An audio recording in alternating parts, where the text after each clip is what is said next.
So I'm starting today in 2025. Do I go and learn like how to hack AI? Do I go and hack web applications? Do I do network hacking? And this is where a lot of people, I think, get hung up initially is coding. Do I need to be a developer? Do I need to be a programmer? And you want to make sure that you understand what that code is doing before you just go run it. So you're going out and actually hacking a website or an application. And there are a ton of great resources that are out there available. We get to see a lot of people's successes, but we don't get to see a lot of people's failures. Everyone, it's David Bombal back with the amazing Heath Adams. Heath, great to have you back on the channel. Hey, David, it's great to be back. Heath, it's 2025. Question that you get all the time, I know, and I get this as well.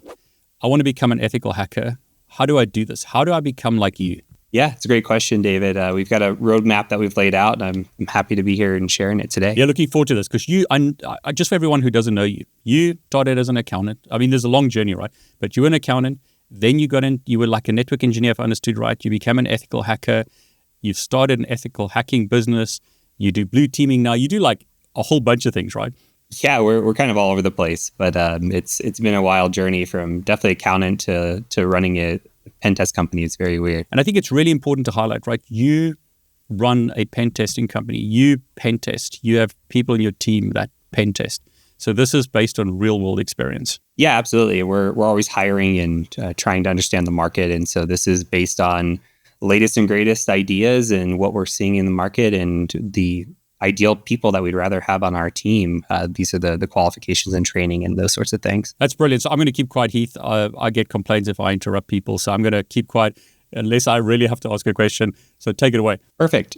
Yeah, so we have a blog that is How to Be an Ethical Hacker in 2025, and this covers a lot of information on pathways and everything else. So a lot of what you're seeing today, I'm going to be going through on this blog and just talking through the different journeys that one has to take kind of from absolute zero into becoming a pen tester. So this is going to start with assuming that you have zero knowledge in IT. If there's certain areas where you say, hey, I already know that, you can feel free to skip that and just kind of move your way up the ladder.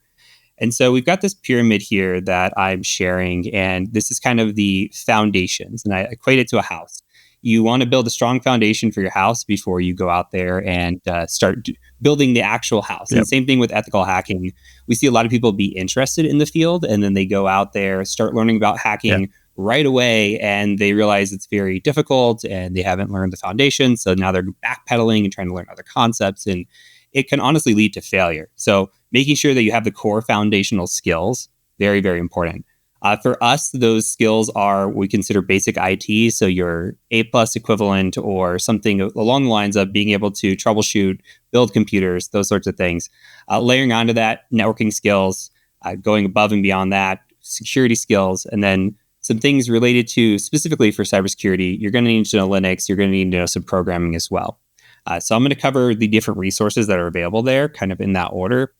And so we've got our basic IT skills. And so I equate this to your A+ certification.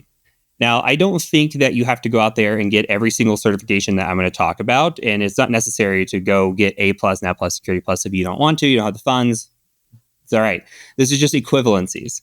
So from our standpoint, A+ is really looking at that beginner foundational help desk level.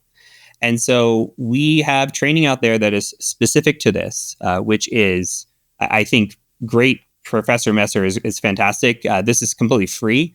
And so Professor Messer does a lot, as you can see, with A+, NET+, Security Plus. So if you're looking for free training, you're going to see me bring up Professor Messer a few times in this class, or in this video, I should say. And so with this classes, for the exam specifically, there are 2 exams for A+. So there's the 101, the 102.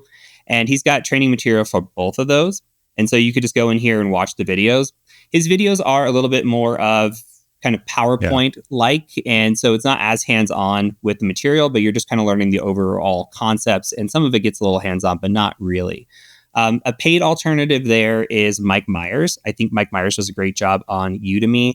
And so just checking out different creators out there. I used Mike Myers when I was coming up, and I also used Professor Messer, and I thought they were both great. You may find and search for an A+ course on Udemy and say, hey, this instructor seems interesting, and you might go with them. But just looking out and doing your due diligence on courses that are out there. I'm going to do a little bit of self-promotion throughout this video as well. This is our training material. So we have an academy at TCM Security, and on the academy, there is this free tier.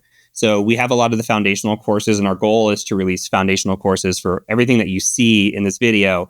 And one of those classes is Practical Help Desk. So this is a 19-hour class. Same concept. It's not teaching you to go out there and get the A plus. So it's not a 18 or A plus type class. It's actually more of a hands-on practical class where you do actually get to get in here and see some of the material. It's not really all that PowerPoint training to a specific certification. So if you go through the material, you can see that, hey, we've got how do we fix a computer? How do we fix a laptop? What are the operating systems? Going through networking as well, remote support, ticketing systems, cybersecurity, Active Directory, like all the things that we think you would need to know. And again, this is 100% free. So I'll point out when there are resources. I'll point out when they're free resources, like Professor Messer is completely free. And that way you can kind of have a path, depending on your access financially and whatnot, to a journey in cyber, because it doesn't have to be incredibly expensive. I love that, yeah. So moving on from that, once you have your A plus skills, once you can fix a computer, troubleshoot some issues, build a computer, you want to move into networking next. And there are some great resources for networking that we've got laid out here. Again, you're going to see Professor Messer and you're going to see Mike Myers. I think both of them are great courses again, but also we've got the Cisco Packet Tracer, which I know, David, you're a CCNA and a Cisco guy. Yep. And so this is a great resource for coming in and just learning kind of like your basic command line and learning some of the networking infrastructure and how it's laid out and being able to kind of build out your own labs. And again, it's completely free. There's resources in here for actually using Cisco Packet Tracer and how to explore them, some free resources there. And so just learning those networking concepts. What's a port? What are on different ports? What is the OSI model? How do you troubleshoot networking issues? And just moving through that chain. It's going to become important, especially as you move into pen testing and hacking, because you're going to need to know and understand networks like CIDR notation, subnets, in order to hack them. And so this is a critical part that I feel like a lot of people skip over, and then they get overwhelmed when they don't understand core networking concepts. So understanding networking is going to be very important. Heath, the old question I always ask you, CCNA or Network Plus, or doesn't it matter? Good question. I don't think it matters. So I did the Network Plus and the CCNA. The CCNA, I think, is more challenging by far. I think that it's fine to go CCNA if you want to be a pen tester. I wouldn't go above and beyond that. Yeah. Like, I don't think you need to go CCIE or anything. But understanding those core foundations, CCNA is a great exam.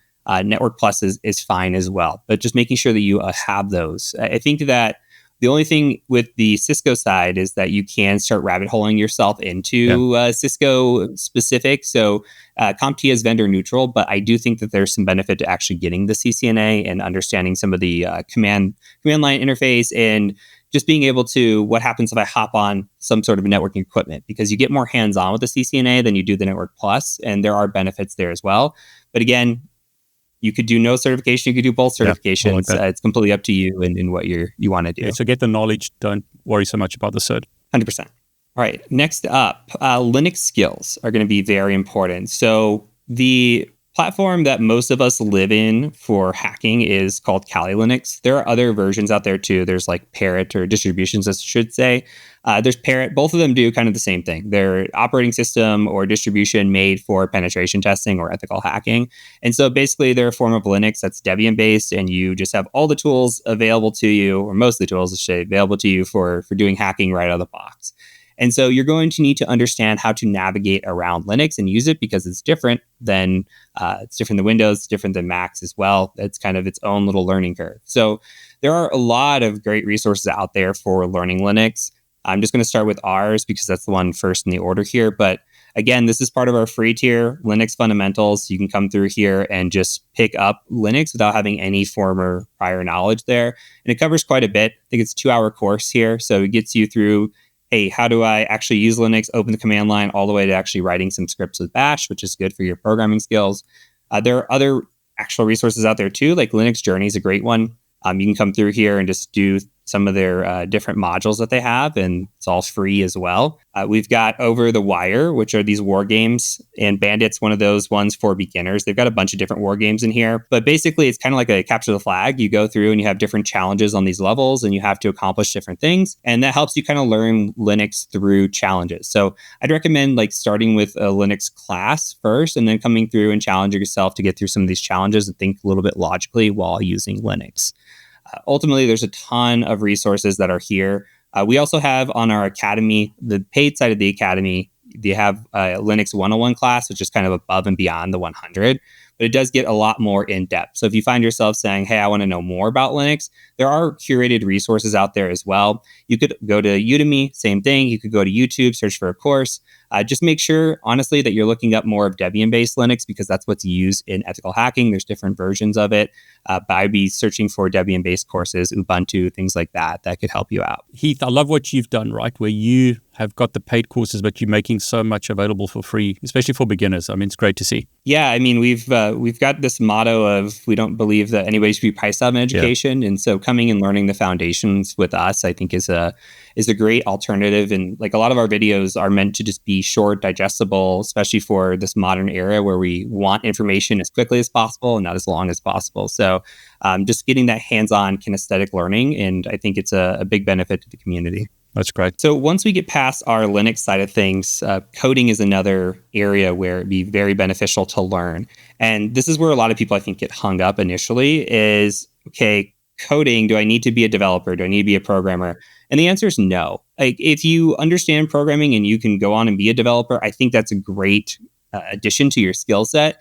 And it's a great fallback too. A lot of people say, well, I'm interested in cybersecurity, but should I go for a computer science degree? If you're truly interested in computer science, absolutely. Because if you get into cyber, you don't like it, you always have your programming background to fall back on. Having the programming skills will help. But ultimately, you just need to be able to read code. And the big reason for that is you're going to go out to places like GitHub and you're going to download code and you're going to run that code against an environment.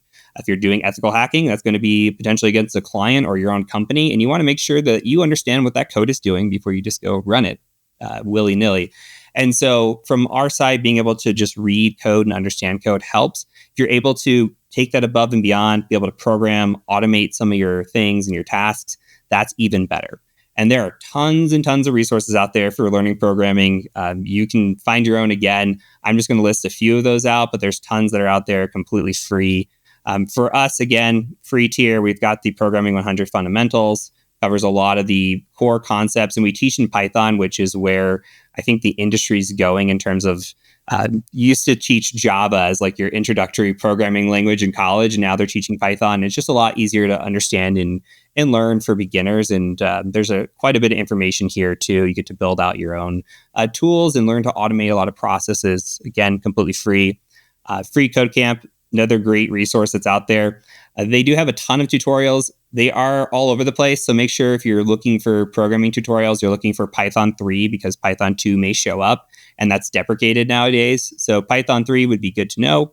The newer the course, the better off you're going to be because it's going to have the latest and greatest fundamentals in there, but tons of resources. Codecademy is another one here where this one is semi-free, semi-paid. You can sign up for a free trial and it doesn't take a credit card, which I like. They've got a ton of different things on here. You can go through and say, hey, what do you want to learn about? Tons of languages. But again, I'd recommend starting with Python. And just one more resource that I've used in the past is Team Treehouse. This is not free. I believe it's $25. Oh, it is free for 7 days, then $25 a month. But I like the way that it is just engaging. They've got video-based instruction, which I prefer to learn from. And so another great resource, depending on, again, budget and what you want to learn from, who you want to learn from. But you can't go wrong on YouTube, can't go wrong on Udemy again for looking for this kind of content. Okay, last of the foundations is security skills. So now that we've kind of got everything laid in place, we need to add some basic cybersecurity knowledge on that. We've learned networking, for example. We've learned what ports there are. We know that we've got port 21 is FTP, but then we've got port 22 is SSH. And why is Telnet insecure? And why are we using certain ports and which ports are more secure? What's encrypted, what's not? Being able to understand that, very important. Understanding the core foundations of cybersecurity, very important. And that's kind of the next step before you get into anything hacking related is I need to understand these foundations of cybersecurity before I move on. And I always like to think of this as when I was taking the Security Plus, I was thinking of it as the Network Plus Plus, because it really did take the Network Plus material and just layer cybersecurity details on top of it. So if there's one certification I think that's like valuable out of what I just showed you, Security Plus is going to do pretty well for you. A Plus could get you a help desk job. Network Plus maybe get you a junior network job. CCNA definitely. The Security Plus can definitely help you land like that junior SOC analyst type role or just kind of set you apart from some people. So out of the list of what I've shown already, I think this is the most viable certification to get. But there are great resources out there as well. Again, shouting out Professor Messer here. I think he's fantastic. On our side, we do have a paid course here, which I'm going to scroll over this side. We've got a paid course, which is called SOC Operations. This is just on our academy. And this is almost 30 hours. Actually, it is now over 30 hours of materials. And so it covers literally everything that you would do from a security analyst perspective. So if you want to learn the hands-on, actually get kinesthetic learning from a video-based site, this would be the material that I would recommend. There's just so much in here that you just get exposure to. And if you're looking to be a junior SOC analyst or like a level 1 SOC analyst, and you're trying to get into that side of things, this would be great prep. Even for Security Plus, again, we don't teach for any certifications, but if you're prepping for a certification, having this type of knowledge would be incredibly useful. How much does it cost? Is it like a monthly fee or is it like once off? Or? Yeah, we do monthly fees. So it's for a month, it's $30 a month. You get access to all of our courses and content upwards to, and you can do an annual as well and save a little bit on the monthly rate. That's great. Awesome. That is it for the foundational skills. So now we'll move into the actual foundations of ethical hacking. Perfect. Okay, so once we've got the foundations down, and the foundations that we just covered are good for literally all of cyber, in my opinion. So even if you don't want to become an ethical hacker, those are the core things that you should really know. Now that we're moving into the ethical hacking side of things, we need to learn the basics of ethical hacking. And so where do we do that? How do we do that? There's quite a few resources that are out there. So one, I'm going to point to ours again. For our resource, we do have this on our academy. This is the Practical Ethical Hacking class. This is by far our most popular course. This is what we started with. This is what we're known for. Yeah. And this kind of takes you through that journey of, okay, where do I actually start? And so we do cover some networking and Linux and Python. But we come through here, what's the hacking methodology? How do we perform the 5 steps of ethical hacking, which we start with information gathering, reconnaissance. We go into scanning and enumeration, which we cut through here. And then we start just hacking machines. And so you learn exploitation, which is step 3. And then we've got capstone machines that are built custom here that you actually go through and you have to hack your way into those machines. We get into Active Directory hacking, which I think is the most important thing for a junior pen tester to know. How do you hack an Active Directory environment? And so we've cut a lot of information just on Active Directory hacking. We get into web application hacking, which is also very important. And there's just a ton of information here. Some wireless hacking, report writing, legal documents you should know, etc. And so it just covers everything that you should know is developed as what should you know to become a pen tester. And we do have this for free as well, at least the first half of it. So we do have the first 15 hours of this course for free.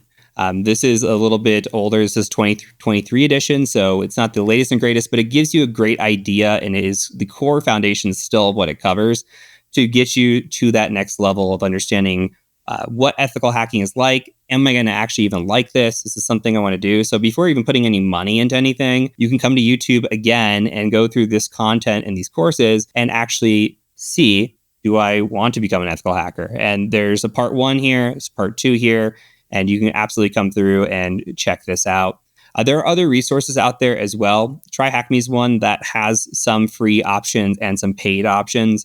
So you can come through here and actually do what is more of like a CTF style learning. So they teach you through more hands-on activity. What I do like about TryHackMe is that you can come through and actually do tasks. So they're task-oriented. It's more text-based learning.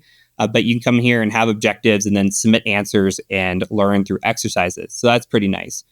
Hack the Box is very similar. Hack the Box was more of a capture the flag style environment. Now they've kind of shifted to an academy.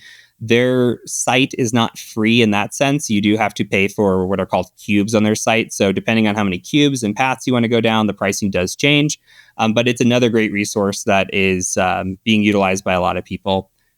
Last but not least, there is VulnHub. This is very much capture the flag style. And so I should differentiate there. There's what I would consider practical hacking and capture the flag style hacking. I think both of them have their place in hacking, but it's more like a Venn diagram. And in terms of there's going to be some overlap, but the more time you spend on capture the flag style, the more you're really focused on I would say more impractical things. You're going to maybe learn some items that are exploits and things that are relevant, but the pathways to get there maybe are not the most practical or relevant ways that you'll actually see in the real world. So the more you can focus on actual practical learning versus doing these CTF type machines, the better. However, still doing CTF type machines is good for like logical games. It's good if you ever do want to go out and do a CTF. There are some exams, which we'll get to later, that are more CTF based. And so if you want to take a CTF based exam, learning these types of techniques can be good as well. So there's quite a bit that you can learn from here. I would stray, if you're learning more on the trying to become a hacker side, I would say stray on the ethical hacking, practical side more so than the hands-on CTF style, but everybody has their place for learning on this. Heath, can you just go back to your tab on your YouTube channel, right? Because that's one video that you've got like 15 or 30 hours of content or so, but you've got a whole bunch of videos. It's the Cyber Mentor. Is that the channel name, right? Yeah, the Cyber Mentor. We've got quite a few. Yeah, you can see a lot of them here over on the side, but we've got OSINT. A lot of the courses that are on our academy, half of it's up for free anyway. So you can come and learn and say, do I like this? Am I not interested? And so there's a ton of free material out there. There's Linux course out there. I know we've got Python. We've got an older ethical hacking course that's on there as well. So there's quite a bit in here in terms of courses and content. If you just come into our Cyber Mentor channel and go to full courses, there's a tab for that on our channel. So for everyone watching, please go and show the love. He's giving so much away for free. Heath, really appreciate it. So please, for everyone watching, go show the love. Heath's trying to get to 1 million subs at the time of this recording. He's getting close. So, get him to 1 million as soon as you can. Appreciate that. Just trying to have my gold plaque like you, David. Yeah, exactly, man. It's go for it, man. It's not long. It's going to happen. Appreciate that. So once we learn our foundations of ethical hacking, that kind of gets us to what is maybe a junior level for hacking. Once we have that, we really need to build upon our skill sets. And there's a ton of places to go out there and do this. Really, from an ethical hacking standpoint, when you come into the field and you want to be a junior ethical hacker, junior penetration tester, you're going to need to know how to perform external pen tests and internal pen tests. External is outside looking in. How do I break into an organization from the outside? A lot of that is open source intelligence. A lot of that is finding out usernames and trying to really guess passwords and get into login panels. From an internal perspective, we're really looking at Active Directory. So what happens once I'm inside the network? What happens if there's been a compromise? Most networks out there are Active Directory-based networks from a business environment. So that's where we're really focused on. So understanding those two things, very important. Understanding web application hacking is going to be important too. At a junior level, you're not expected to come in and actually hack a web application, but you should have some core knowledge of what we call the OWASP Top 10. We'll talk about that in just a second. But that will set you above and beyond your peers, especially interviewing. We do wireless hacking on the network side as well.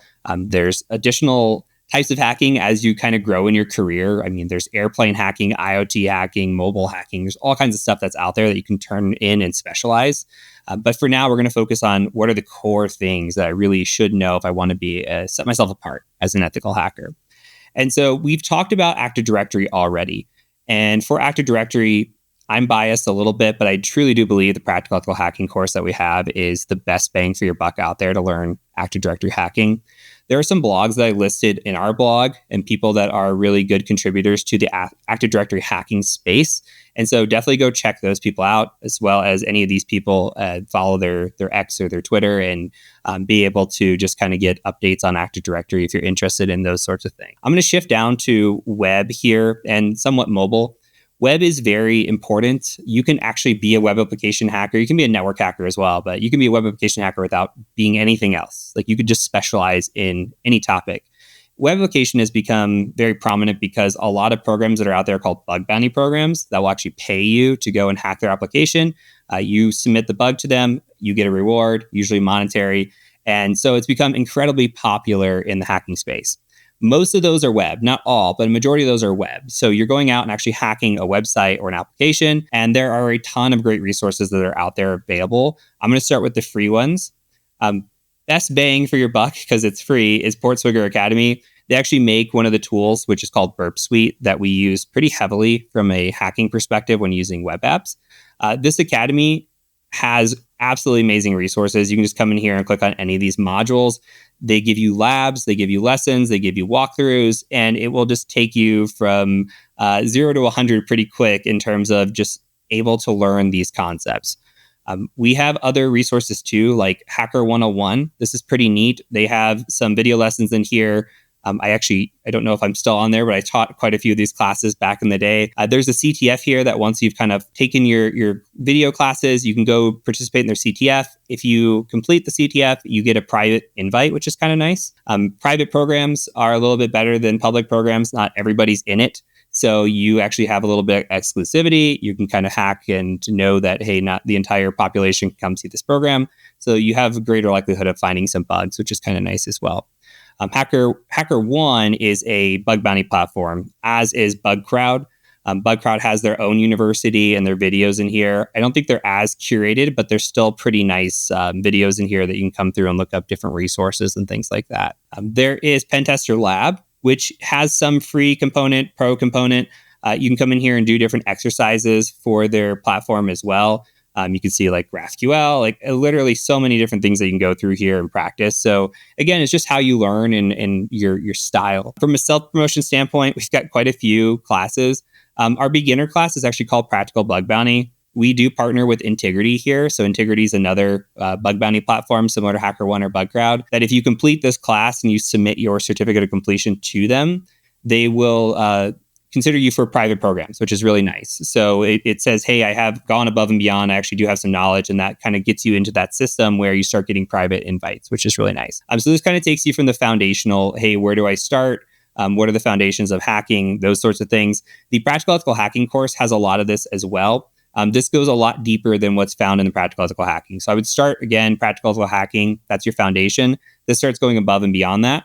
And then we just keep taking that further and further. So we have Practical Web Hacking, which is like the next step up. API hacking as well. Nice. And then we've got our advanced web hacking class that we're just starting to launch out for.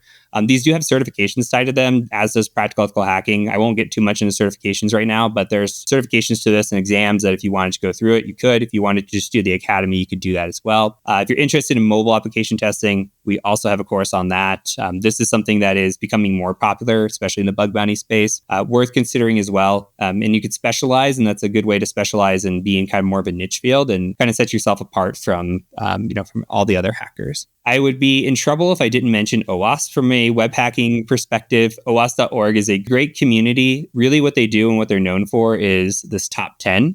So every few years, they change their top 10. What are the top 10 most critical vulnerabilities web apps are facing right now? And so as a pen tester, especially as a junior, you're going to get questions on the OWASP top 10 when you're doing interviews. And so understanding what the OWASP top 10 are and understanding what their remediations are, very important. Again, as a junior, you don't have to come in and be hacking web applications day one. It's an expectation of you as you grow. For us, when we're doing our hiring, we have juniors come in, they start on external pen tests. Once they work their way up, they do internal pen tests, and then they work their way up and they do web applications. So it kind of scales in difficulty. And for us, we are asking questions, and as are a lot of interviewers, about web application pen tests. And so understanding these, very critical. Same thing here. It's good to know about this OWASP Web Security Testing Guide. This is actually what we use when we're doing pen tests. We've got this converted into an Excel format as a checklist. But this is a book that actually takes you through step by step. If I'm doing a pen test, what should I be doing on a web application? A very, very important resource for the community. Lastly, there are these hacktivity or bug bounty write-ups that I think are fantastic. HackerOne is just one example of it. And you can just Google bug bounty write-ups, but you can come through here and these are disclosed write-ups. Like here's one for LinkedIn. Okay, somebody got paid, doesn't say how much they got paid here, but they got paid for this information disclosure where you can see phone numbers of other users by providing an email address. That's cool. You can click in here and see, okay, well, how did they do it? And they show you how they did it. And so this actually kind of takes you through the step-by-step process of these. So what I used to do, especially when I was learning web apps early on, I would actually start going through and just looking at the bug that I thought I maybe had and trying to find instances of other people out there that had written those up and then testing that functionality and some of those ideas that they had. This is a great way to learn, is learning from other people and actual exploits that are out there and happening. Okay, moving back. So another item that we should know about is our wireless hacking. From a wireless hacking standpoint, you can honestly just read a blog. I put a couple in here, but I know even David has videos on wireless hacking. From a hacking perspective, when we're testing a network, we're really looking at two things. We're looking at WPA2 pre-share key, which is basically what's used in your home network. That's pretty easy. You grab a hash, you take the hash, try to crack it offline. There's also enterprise, which is a little bit trickier. That is using often radius. It's using Active Directory credentials. There are ways to make that insecure as well, and there's ways to hack enterprise. You can learn wireless hacking and follow along with a blog. Honestly, a lot of people, when they first start learning about hacking, they start with wireless because it's kind of a little bit easier. Yeah. You just get a wireless adapter. That's where I started. You just start messing around and seeing what you can do. And so you can learn this from a blog. I don't even know if there's a true wireless hacking course that's out there, unless it's like really complete and does Bluetooth hacking and other things. And that's getting a little bit above and beyond our scope as a junior pen tester. Outside of that, certifications. This is a big topic in the space. And so I have put this chart together. This is not all inclusive of certifications by any means. These are what I consider the top certifications for entry-level pen testing. There are all kinds of other certifications. There's web application hacking certifications. There's mobile hacking certifications, different ventures into different fields. If you want to become an entry-level pen tester, here are the certifications that are really available to you right now. And so I've laid this out with this chart here. We've got, is this a multiple choice exam? Your Pen Test Plus, your CEH, your GPen is. Okay. So multiple choice, meaning I'm just going through, I have questions, I have to pick from an answer. Perfect. Now for CTF style exams, Pen Test Plus has some simulation. So it also gets a check mark here for CTF. And when I say CTF, I'm saying that it is not entirely practical. It's not like you're going in, you're doing an actual pen test and you're trying to hack against an environment. So you're kind of doing a simulation against machines in an impractical way. Same thing for the CEH. They do have a practical, what they call practical environment to their test, but they do have multiple choice. So these are kind of simulation based. Same with the GPen. The OSCP is a true CTF style exam. They've added some Active Directory components, which is nice lately. And so you go in, you have 24 hours, you have to hack X amount of boxes to get X amount of points to pass their exam. You have to write a report, submit that, and you can pass your exam. From the practical side, there are two exams that are out there right now that I think are doing well. One is ours, full disclosure, but the PMPT, which is our certification, CPTS, which is the Hack the Box certification, both of those are practical. You are given an environment. You have 5 days for ours to go in and hack the environment, right? So you can go in for PMPT, you have to perform an external, you break into the internal, you have to then compromise the domain, you have to write a report, and you have to give a debrief in front of our team. And so you go through the process and steps that a real pen tester would go through. And so we're starting to see an industry shift towards more of these practical style exams, which I think a lot of people actually like and learn from, as opposed to the multiple choice exams where you can kind of brain dump it a little bit in terms of, I learn all these things, I go take the exam, maybe I don't have to learn these. These at least prove that, yes, I do have the hands-on skill set, OSCP as well. I got the hands-on skill set of where I need to go. Government side of things, what is on the US, this is only US based, what is on US based government requirements? Pen Test Plus, CEH, GPen. Okay, so these ones, if you're looking for specifically a government role or you're trying to adhere to 8570, which is getting replaced, then you're looking in this column here and what is most beneficial. Pen Test Plus could be good, CEH could be good, GPen if an employer is paying for it, which coming down to cost, CPTS, PMPT, Pen Test Plus are going to be under $500. CEH is anywhere in the ballpark of $1,000 to $1,500, depending. OSCP is $1,500 to $2,500, depending on the plan that you get. And then the GPen is upwards of $8,000, anywhere up to $10,000, depending. So the higher you scale here, the more you're hoping your employer pays for the cost of the exam. And so those are the critical certifications. Do your research and due diligence on those. They all have their place depending on what you're doing. Again, government, for example, I would lean towards those if you're trying to stay in government. If you want that hands-on practical exam, cost is an important factor as well. So those are things to consider when you're looking at certification exams. But these certifications are critical, in my opinion, to getting in the field. You don't necessarily have to have a certification to break in. I'm going to say that again. But you are competing against people that likely do have one or multiple of these. And so you have to think about, okay, well, if I don't have those, where else am I going to set myself apart? Having a YouTube channel, doing blogs, attending events, volunteering, being a part of a community or being in Discord, Slack channels, those things like that, networking, very good. But these are going to be pretty useful for you as well. So do you have to have them? No. Can you get by without them? Absolutely. Are they going to help open some doors? Yeah, absolutely as well. You get past the recruiters, right? I mean, that's the whole idea with certs, I think, is you get your foot in the door to get to the interview. Helps a lot with that. Yeah, absolutely. Yeah, I mean, there's a lot of just like checking the box, right? Like for if you like people want to be managers and C levels, I tell them, well, probably need a CISSP and you probably need a master's degree. Often, does the topic of your master's degree matter? No, not really. It's just you just have to have that check box, and that kind of opens up more doors for you. So a lot of it's opportunity cost. How much time and money is going to cost me versus how much benefit am I going to get out of this? And you have to kind of weigh those personally through each situation. And then last on this list here is privilege escalation. So the idea of privilege escalation is I land on a machine. I am not the root user. I'm not the administrative user. How do I escalate my privileges in order to become that ultimate end user? And so there are some good courses out there. The reason that we have these courses and this content is really for, again, CTF style. So your OSCP is going to have privilege escalation on it. So you're going to need to learn that kind of concept. The PMPT, for example, is not. A real pen test, in my opinion, very, very rarely do I ever use any of the concepts found in these courses on a real engagement. But if you're looking to pass an exam or you're looking to get better at CTFs, you just want to get better at hacking, this is kind of cool stuff. It's not entirely relevant or practical, but it's still useful in terms of career, or at least getting your foot in the door, because this does lead to other exams. So we do have a couple of courses. There's not anything really free material out there. You can find some curated, like some blogs and things on this and some resources. But in terms of like if you're interested in video-based learning, there's really only two courses that are out there. One is ours, which is the Windows and Linux. They're separate courses, Escalation for Beginners. And then on Udemy, there's another great course from a creator called Tiberius. He's got Windows and Linux, and he's teaching for OSCP and beyond. So again, that's where it really comes into use for these certifications and for CTFs. But with that said, that is everything that you need to know, in my opinion, to get into the field of ethical hacking. Heath, that's fantastic. Thanks so much for sharing. I mean, this is the old question that we always get, like I've mentioned, how do I get started? And I'm really grateful that you've shared a roadmap. I just, like you said as well, everyone just needs to do their own due diligence and, decide which path is the right path for them. But I really want to thank you for making it clear. I've got some questions, right? AI, hot topic. Do you have training on AI? Is there any recommended training on AI? And is AI going to take my job away? Good question. We have a little bit of training on AI. More of it is for using AI as an assistant with programming. Okay. More courses will be coming on our side. I think the field is still really new in terms of AI and especially hacking. Like hacking LLMs is a very, very niche concept right now.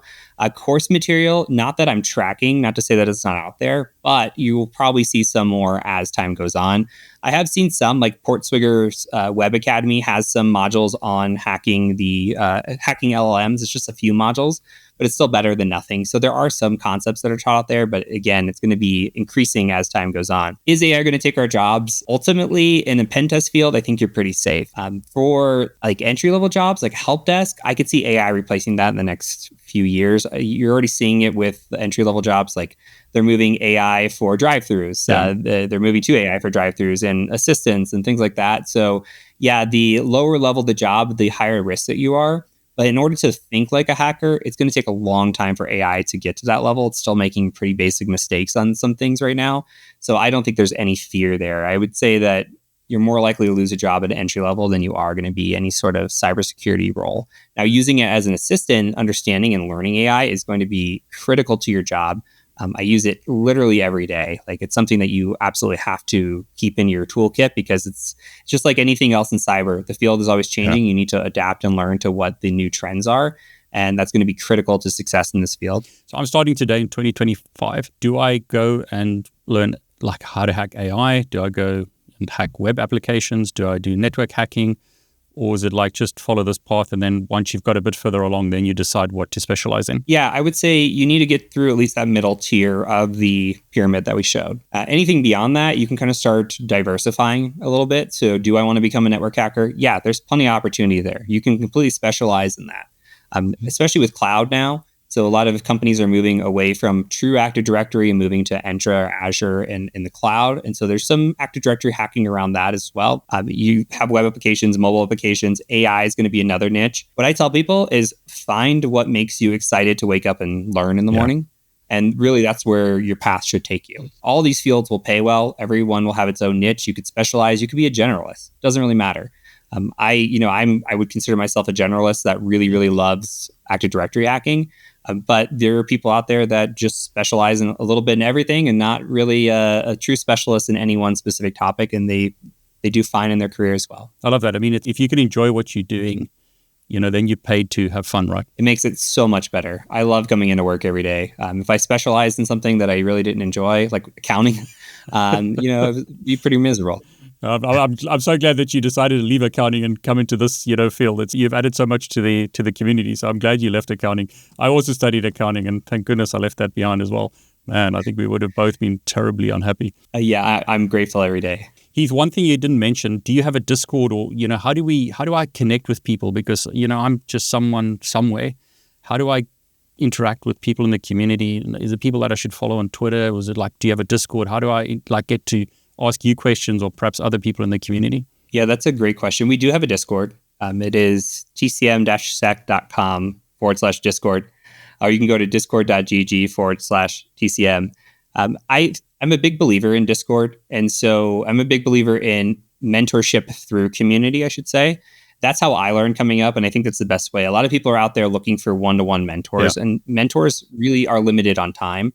But if you can learn by community, you have the availability of people everywhere in the world to help you, and you can help them as well. So we have a Discord. There's somewhere close to 65,000 people in there, which can seem overwhelming.